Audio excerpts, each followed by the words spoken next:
Hey there. Been a minute. Let's see if this works.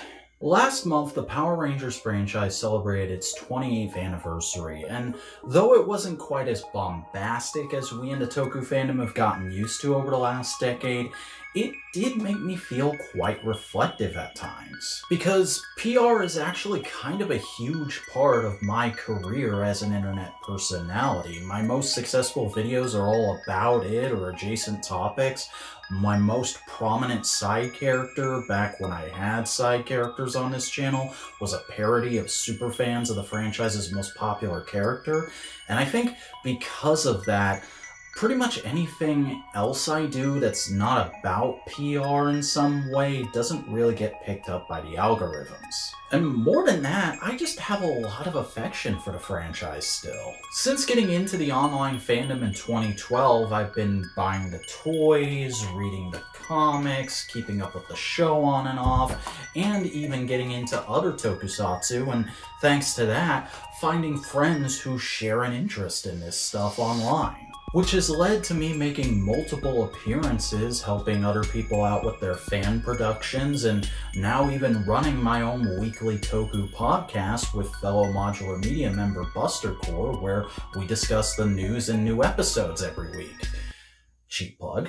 Yeah, I know the show can be really silly, out there, or just plain bad at times, but it's also had some great characters, really enthralling storylines, and, in my opinion, some of the best production value of any live-action kids show out there. And the older I get, the more I feel like that applies to the whole show, not just the fan-favorite seasons or the ones I like, but I'd like to imagine some of the more maligned ones have a few diamonds hidden in the rough left to discover, even the original. I know, I've spent a lot of time on this channel talking about how I'm not a big MMPR guy because I didn't grow up on it, and I feel like a lot of the ideas on display there are just rougher drafts for better episodes and seasons later on, but the older I get, the more I'm feeling like that's just the dismissive tone of a younger guy who doesn't care a lot about history. So even though it's a little late, I want to take a look all the way back at the start of the franchise and see if that first episode still holds up as a solid start to the series we all hold dear. Because even though I've failed to see the appeal of MMPR in the past despite binging the show twice, a wise man once told me, you never fail until you stop trying.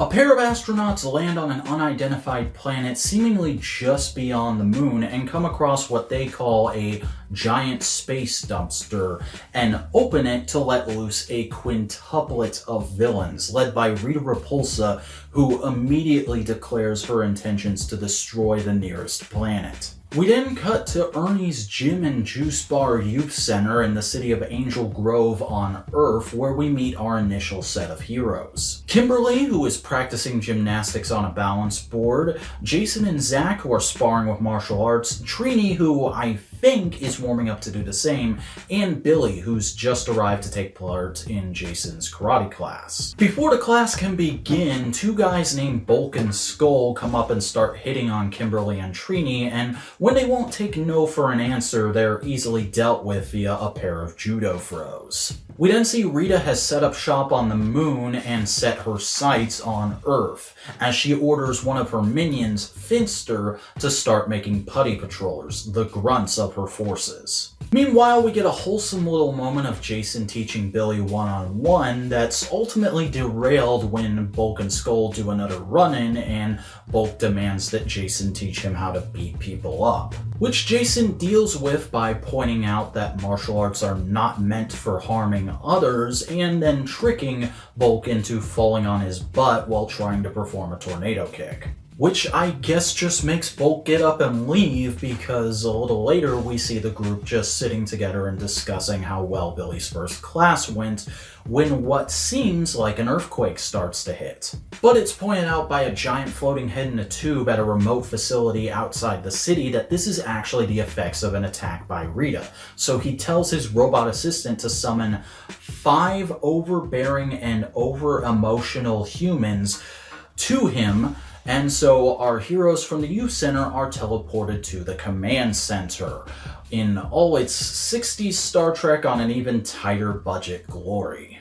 They're greeted by Zordon and Alpha 5, who explain the situation with Rita and that they want Jason, Zach, Billy, Kimberly, and Trini to become an elite fighting force called the Power Rangers to stop her.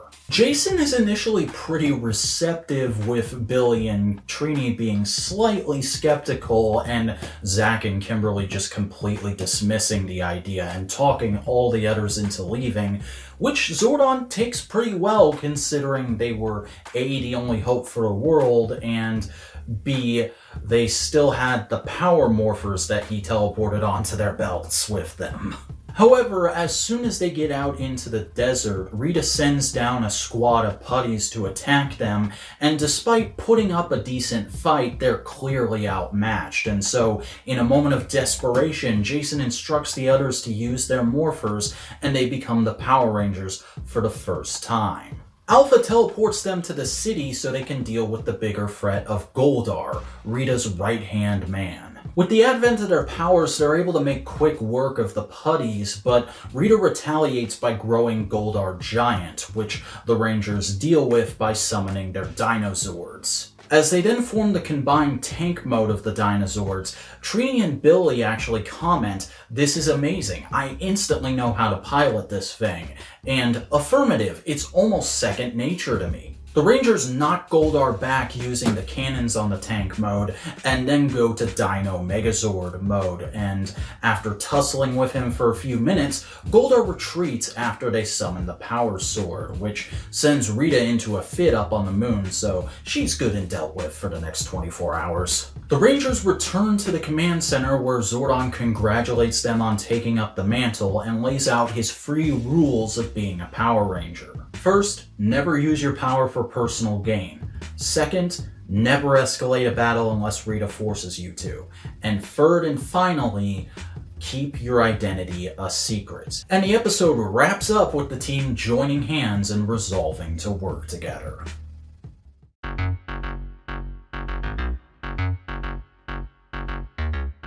Man, there's a lot going on in this episode, but I guess that's pretty understandable given that it's the launch of what at the time was a brand new series in a relatively untested genre here in the West. To start off, we have the talked to death but still important diverse cast. Because yeah, the Rangers may seem like a pretty tame group by modern standards, but back then it was kind of a big deal to have a friend group comprised of so many different ethnicities, genders, and interests being featured in a kids show. And it's a notable milestone in how we got to where we are today with shows like The Owl House and Diary of a Future President being on the air. Though I would be remiss if I didn't mention, yeah, the black guy is the Black Ranger and the Asian girl is the Yellow Ranger. Though I mainly bring it up just to point out that it wasn't anything malicious, it was just a huge oversight on the casting department, and no one even realized what they had done and pointed it out until around the time they were shooting the 10th episode, and by then it was too late to go back and change things, so they just kept going and hoped no one would notice. But of course a lot of people did, because otherwise why would I be commenting on it? I do think the cast does a great job in this first episode, though, with David Yost's excitable wonderment and Austin St. John's calm and commanding presence as Jason being the clear standouts. The script and directing is also just so tight for what this is. Yeah, there's some clunky stuff like the villain's prison being described as a space dumpster and the teens being described as overbearing and over-emotional when one looks more like a space ashtray and the other comes off like genuinely kind and good-natured, level-headed kids. But then there's stuff like the setting being given to us by a radio DJ and common criticisms of the entire franchise, like how do they always know how to use their powers right away, and why don't they just summon the Megazord and step on the monster right at the beginning of the episode, being easily dealt with by Billy and Trini's comments about the Zords and Zordon's free rules of being a ranger just proves that people who want to make fun of stuff often are just too lazy to actually pay attention. As I joked during the synopsis, yeah, I'm not the biggest fan of the design of the command center and its initial occupants, but it's understandable that they look as cheap as they do given how early this is in the franchise and the budget they were probably working with. And besides, a lot of the rest of the show looks great. However, that's more the realm of...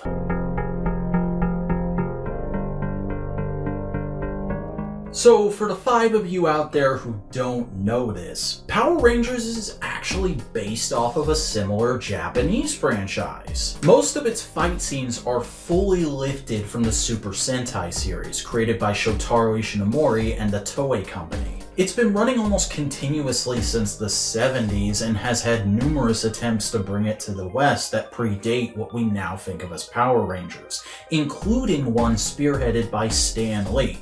Yeah, that's Stan Lee.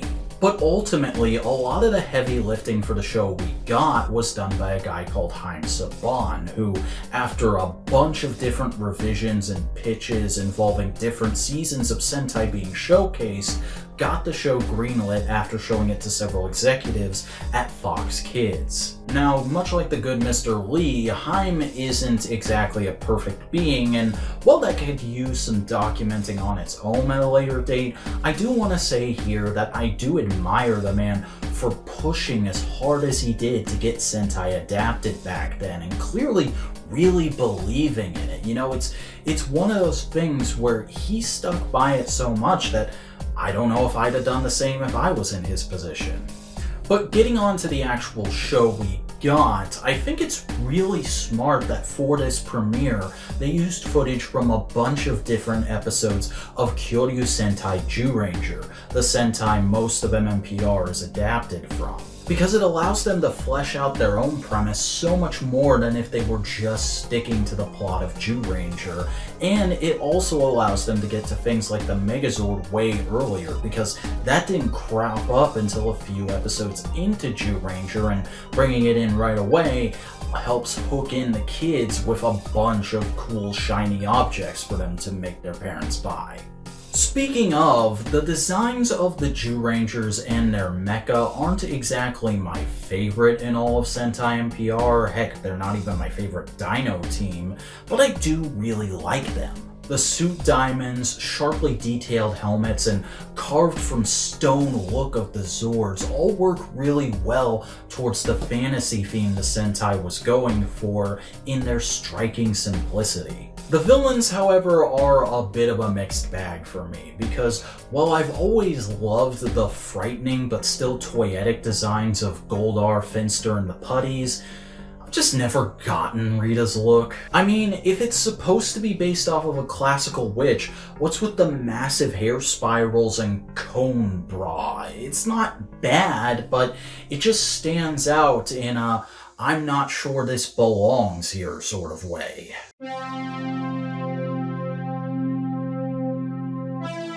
So yeah, all in all, while I do have a few issues, this episode is a much stronger start to the franchise than I've given it credit for in the past, and if I had to rate it, I'd give it an 8 out of 10. But then again, this is just one episode in 60, or 145 if we're counting the whole series of Mighty Morphin Power Rangers. So really, I can't revise my opinion on the series as a whole until I've rewatched and reviewed all of it, but That is a tall task, and I don't know if it'll be worth it. So why don't all you weigh in? If you want to see me continue with this and review every episode of Power Rangers episode by episode in order, leave a like and comment and help confirm my theory behind this video that the algorithm is only pushing my content now when it's about Power Rangers or Tokusatsu in general. And if you want to support me doing that or whatever else more directly, please consider subscribing, ringing the bell in order to enable notifications, and pledging to my Patreon so you can get your name in a video like all the cool people on your screen right now. But that's pretty much it. So until next time, this is the Vacuuminator reminding you to just keep going.